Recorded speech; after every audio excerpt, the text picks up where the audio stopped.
10 محصول صادراتی به کشور امارات. اولیش هندونه است که به صادرات آب هم معروف بوده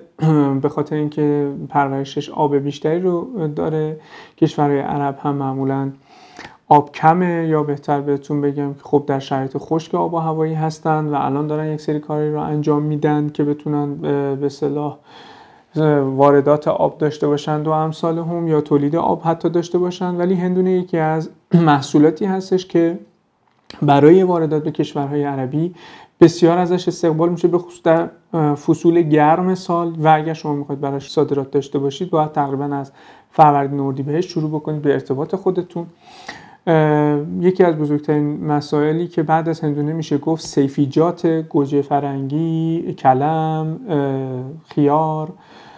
پیاز، فلفل دلمه، که اینها هم به خاطر اینکه در فصول یا بهتر بگم نیمه اول سال میزان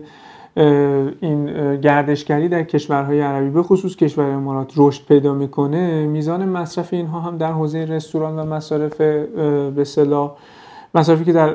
امارات وجود داره میزان وارداتش رشد پیدا میکنه. یکی از بزرگترین و برندهایی که توی کشورهای عرب وجود داره برای اینکه بتونید قیمت این محصولات رو پیدا بکنید بحث فروشگاه‌های زنجیره‌ای کارفوره که هم فروشگاه زنجیره‌ای کارفور هم به صورت فیزیکال اونجا حضور داره، هم به صورت الکترونیکال. شما میتونید به سایتشون رجوع بکنید و قیمت‌ها رو برای این محصولات به دست بیارید. دسته محصولات ساختمانی مثل سنگ، سیمان، سرامیک، شیرالات و امثال هم از جمله بازارهای خوبی که میتونه برای خارج از کشور داشته باشه تو حوزه امارات. ما به امارات باید یه نگاه ویژه‌ای داشته باشیم چون درگاه ورود به تجارت بین الملل و بازرگانی بین الملل و به اصطلاح ارتباط با کشورهای اروپایی هم هست که خیلی از این محصولات از قبیل حتی خیار از کشور امارات، خیار ایرانی صادر میشه به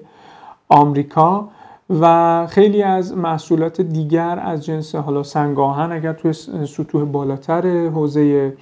بیزنس میخواید وارد بشید، وارداتش از طریق امارات از سمت یعنی واردات از ایران میشود، صادراتش از سمت ایران به سمت امارات میشه که از اونجا باز توزیع